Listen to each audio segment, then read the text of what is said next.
Hey, heads up. 5 minutes.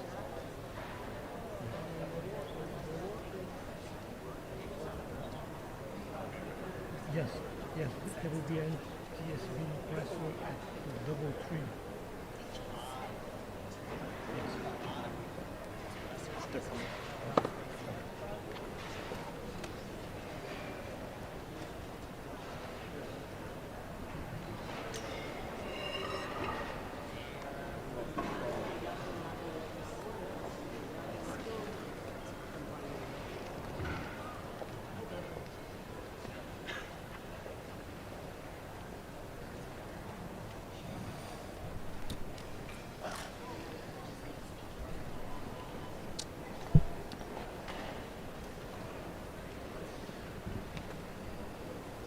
Thank you all for joining us. Just as a housekeeping matter, Secretary Sean Duffy here, along with FAA Administrator Brian Bedford, Port Authority Executive Director Catherine Garcia, Governor Kathy Hochul, and Mayor Mandami, all here with us. Each is going to speak in regard to this press conference. When this is over, we'll take your questions, but just want to give you a caveat. There may be a lot of questions about a lot of issues. We are here to talk about what happened last night at LaGuardia. So if you have other questions, please don't ask them. That's a different press conference for a different time. So moments ago, I had a chance to speak to President Trump after he finished his press conference in Memphis. Also spoke with the Transport Minister of Canada, Stephen McKinnon. And again, our two teams work very closely together. I want to take a moment and just walk through the facts again of what happened. There was a CJR 900 from Montreal here to LaGuardia, operated by Air Canada Express and by Jazz. It collided with a Port Authority fire truck at approximately 11:45 p.m. last night. There were 72 passengers on the plane and 4 crew. Approximately 40 people were sent to the hospital after the crash. Several have also been released. As has been reported, the 2 pilots of the aircraft passed away in the crash last night. I do want to note that we send our deepest condolences to their families as they're going through, no doubt, a grieving process. There were 2 individuals in the fire truck. They too were sent to the hospital after the crash. Now, there's going to be a lot of questions, I know, about what do we know at this time? And what we are going to do is give you the information that we can. We all have respect for the NTSB. The NTSB goes through a thorough investigation. And we are conscious about the information and the facts that we give you because after the crash, several have also been released. As has been reported, the 2 pilots of the aircraft passed away in the crash last night.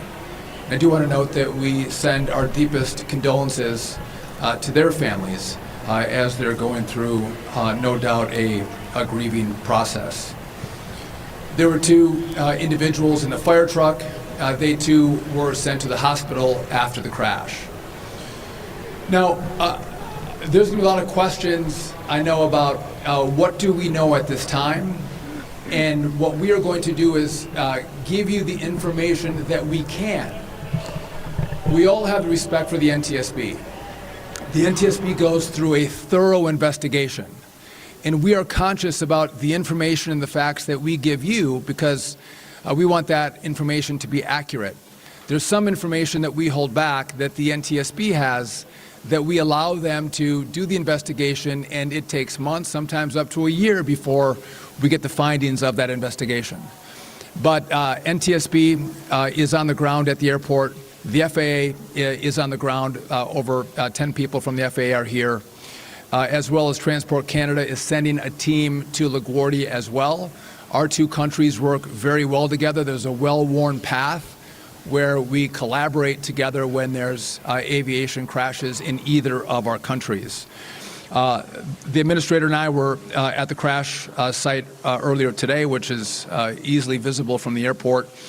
And it's incredibly sad. It's troubling.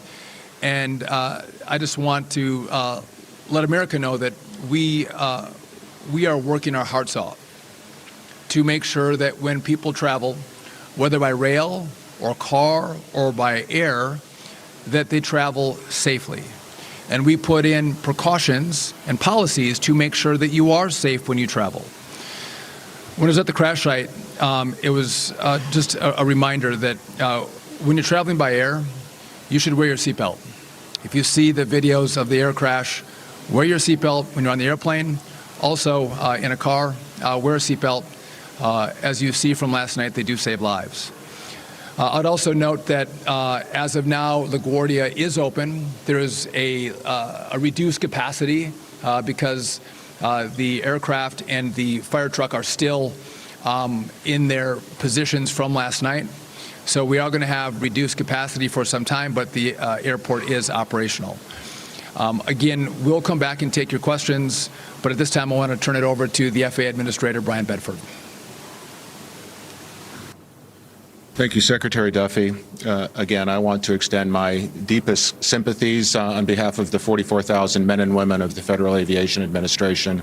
We take our responsibilities quite seriously, managing the safety of the air traffic control system and the national airspace. So we're deeply moved by the tragedy of last night. Been in contact with the leadership teams of both Air Canada and Air Canada Jazz to express our sympathies, as well as my peer at Transport Canada. And of course, we are a supporting agency in the investigation now. The National Transportation Safety Board is running the investigation. So there are few facts we're going to be able to share with you today. What I can share with you, of course, the weather conditions last night were moderate winds out of 050 at 7 knots. We had broken ceilings at 9,000 feet. Visibility roughly 4 miles in raining conditions, so there was mist and fog here at the LaGuardia Airport last night. We had a situation with the United Airlines aircraft that had experienced an aborted takeoff. This is the reason why the fire and rescue crew had been deployed. Of course, the Air Canada flight was arriving on runway 4 when the incident took place at the Delta intersection. Again, I want to extend my sympathies to the families of the two pilots. These were two young men at the start of their careers, so it's an absolute tragedy, that we're sitting here, with their loss. So my heart really goes out to the families for sure. But we are committed to a full, transparent investigation. We will support the NTSB in any way possible. And again, we look forward to being able to take concrete actions to ensure something like this will never happen again. Thank you. Hi, I'm Catherine Garcia, Executive Director of the Port Authority, and I want to add our voice to those that you've heard before and share our deepest sympathies with the families of the captain and the first officer who passed away last night. The Port Authority takes great pride in being able to work with all of our partners to deliver safety for the flying public. And it has been over 34 years since we had an incident with a death at the airport. As the Secretary said, at approximately 11:40 last night, Air Canada Flight 8646, operated by Jazz Aviation, collided with a Port Authority aircraft rescue and firefighter vehicle on runway 4. The ARP vehicle carried Sergeant Orselio and Officer Baez. Both were taken to New York Presbyterian Hospital. We expect one to be released later this afternoon and the other to be kept overnight for observation. And in accordance with our emergency plan, our mutual aid partners, the Fire Department of New York and the New York Police Department, immediately responded. They transferred over 43 people to the hospital during the evening, though many have been released at this time. At approximately 5:30 this morning, the airport reopened for passengers, and our first flight, a Delta flight, left about a minute after 2 this afternoon. Again, I want to share my deepest sympathies with the families. This could have been an even broader tragedy if everyone had not responded as quickly and effectively as they did. Thank you, and I'm going to turn it over to the governor, New York Governor Kathy Hochul. Thank you, Catherine. While the facts of what happened last night at 11:45 p.m. were well known, yes, it was an aviation disaster, the likes of which we have not seen here in over 3 decades. But it's a deeply human story where 2 young pilots left their homes expecting to return to their families, and they will not. And this is what pains everyone here in the state of New York. I've conveyed our condolences to the Canadian government. I have walked the halls and gone up to Port Authority personnel and police, telling them how grateful we are that they put their lives out there every single day to make sure our traveling public is safe. So to the entire Port Authority and LaGuardia family, I want you to know we are very cognizant of the traumatizing impact this has on you and indeed your own families. So I want to first convey my gratitude to all of you and sympathies to those who have had their lives shattered as a result of this and those who have sustained injuries. It's not what you expect when you get on an airplane. But also, I want to offer the full cooperation of New York State with the investigation. I'm grateful also to Secretary Duffy and Administrator Bedford for coming right here on this day. It's important to have your presence, to know that this will be addressed at the highest levels, and also support from the mayor, who represents many of the people who work here as I do. And Catherine Garcia, up until a short time ago, she was my top state operations officer in charge of every disaster, every crisis that has befallen the state of New York in the last 4 years. So she is a top consummate professional, and I have great confidence in her ability as well. So let me close with this. Let's acknowledge the tremendous stress, particularly in recent days, that our airline workers are under. And as we come through here, know that this is an ecosystem which is not self-sustaining. There are countless individuals who step up every day willing to do the hard work to make sure we're safe. And in my judgment, they all deserve gratitude, not just on this day, but as I often do walking through airports, just saying thank you with a heart full of gratitude for what they do to make our lives safer and better. Thank you. Mayor Zoran Mondami.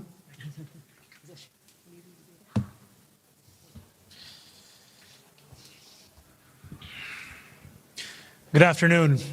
I want to begin by echoing the words that have been shared before me, and also by thanking our partners in city, state, and federal government who are here today. As has been shared, late last night, a Jazz Aviation flight operating on behalf of Air Canada struck a Port Authority aircraft rescue and firefighting vehicle on runway 4 at LaGuardia Airport. Both pilots of the aircraft were killed in the crash. And I echo the words of the governor and those who spoke before in sending our deepest condolences to the families and to the many who are mourning their loss. I am grateful for the work of dedicated first responders, including the men and women from the NYPD, the FDNY, and NISM, who arrived on the scene within minutes, treated injuries, and handled a chaotic scene with incredible professionalism and poise. I also want to commend those who were thrust into a frightening accident and reacted not only with composure, but by extending a hand to the person next to them. Passengers who opened the emergency door and helped one another off the plane. People who kept one another calm. And I know that this crash has shaken New Yorkers across the 5 boroughs, whether they are traveling today or simply watching from home, especially since it's the first fatal crash at LaGuardia in more than 30 years. I want New Yorkers to know that the National Transportation Safety Board is investigating the cause of this accident, and that we will not rest until the conclusion of that investigation. We have been coordinating closely with our partners across government since late last night, and we will continue to do so. Air Canada has set up a hotline for families and friends of the flight's passengers, and I encourage those who are worried about their loved ones to call. That number is 1-800-961-7099. While LaGuardia was closed since the accident until 2 p.m. today, it has since reopened. I want to thank the many New Yorkers and visitors who had their travel plans impacted for their patience and their understanding, as well as those who work here at LaGuardia and the Port Authority for how they have not only responded to this accident, but the work that they do each and every day. As we continue to learn information, we will share it with you. And in the meantime, let us keep those who died in our thoughts and continue to hope for a quick recovery for those who were injured. Thank you. So just a couple of additional comments before we take your questions. I just want to make a note that when these incidents happen, you see politics fade away and people work together. And that's why you have people with very different political views coming together, standing together to respond together to an incident like this. Number one. Number two, I know that Jennifer Hamady and the NTSB is going to do a press conference later today with some initial findings that that they'll have with this crash. I want to make another point. You know, I've been asking the Congress for additional money. Many of you have reported that we need more money for air traffic control. We are modernizing our system, but we can't fully modernize it until the Congress gives us additional money. It's not a partisan issue. Both Democrats and Republicans agree, but they have to have the will to finish the funding.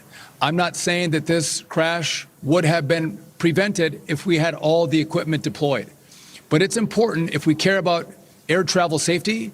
We care about having a brand new air traffic control system, the best in the world with the best equipment, virtually all of it developed here in America. Before you ask me a question about our staffing for air traffic controllers, I'll just give you an update on how LaGuardia operates. I'm not going to talk about specifics, but this airport has a target of 37 controllers at LaGuardia. We have 33 controllers employed, certified at LaGuardia, and we have seven actually that are in training. So as our airports go, LaGuardia is a very well-staffed airport. We're a couple controllers short in total, but it is a well-staffed airport. Again, 33 certified controllers that operate out of the tower here at LaGuardia. With that, we are happy to take any of your questions that are specific to what happened last night. Go ahead.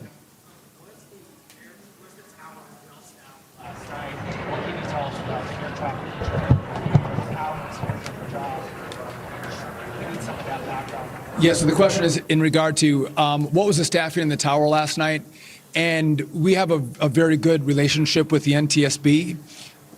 We have information. We don't put that information out. We allow the NTSB to gather the information, double, triple check it, and it goes into their report. So I'm not going to give the data on that. Again, that's an arrangement we have with the NTSB, letting them actually do their investigation. And so that's not for us to tell you. That'll be for the NTSB at the appropriate time.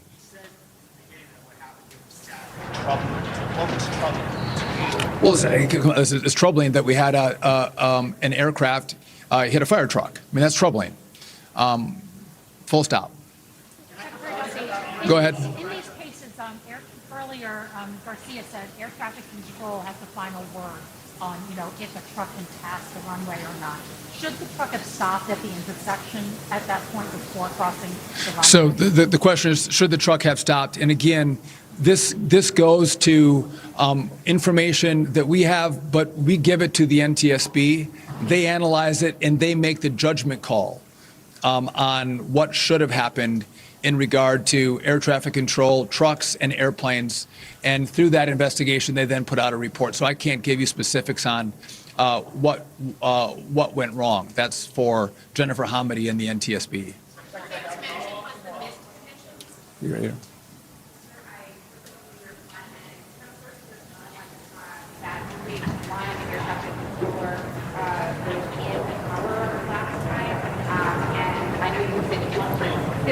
However, hypothetically speaking, if that was the case, would the FAA then be responsible for it? So I told you I'm not going to talk about specifics, but for that question, I'll just tell you that is inaccurate.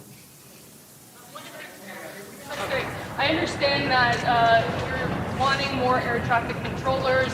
I understand you're saying there's not enough funding for that. In the meantime, while you work that out, how do you even convince people to become controllers after seeing what happened last night and after hearing that devastating audio? So with air traffic controllers, we have surged in our training facility, which is in Oklahoma City.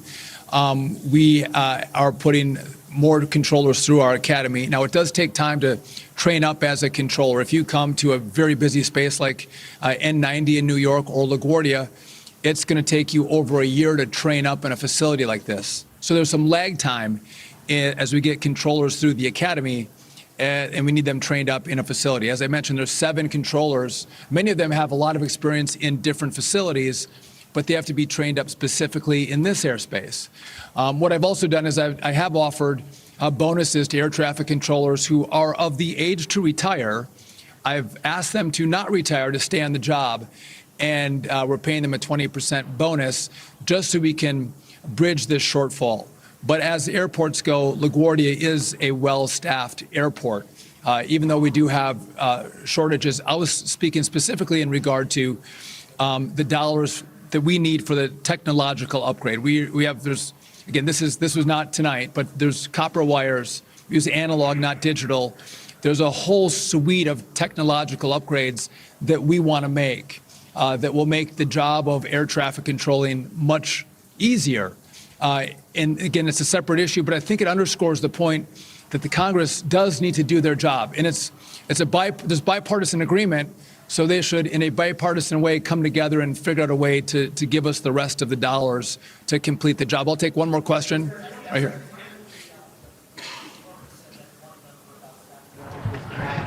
But given what you know and what you've been told as Education Secretary, can you confidently tell the public that you are satisfied with staffing levels in that tower last night? So it's a great question, and again, you want me to front run the NTSB, and I'm not going to front run the NTSB. We have a great working relationship with them, and we've set this up, and it's the right way. We take a step back, and I don't give you all of the information. I let the NTSB take that information and do their analysis. And I'll just say, oftentimes what we learn is information that we have at the start of an incident like this oftentimes is wrong. And so what we think we know right now, that's why it goes to the NTSB. They pressure test it, they investigate it, and then they come out with a report for all of you. But I did want to clarify, I've heard the rumor that there was only one controller in the tower, and that's not accurate. Listen, I want to thank you all for coming out. Again, we are committed to safety. We are committed to working together to make sure when you fly, you get to your destination. Thank you. Okay, we've just been listening to Transportation Secretary Sean Duffy there at LaGuardia Airport talking about the horrific accident that happened yesterday just after 11:45 p.m. on runway 4, an Air Canada flight slamming right into a Port Authority fire truck that was responding to another airplane. We didn't learn anything new at this news conference because at 6 p.m. tonight, the NTSB is going to launch host a news conference where they will provide some more answers. There's a lot of questions considering, was the staffing adequate at the air traffic control at the time?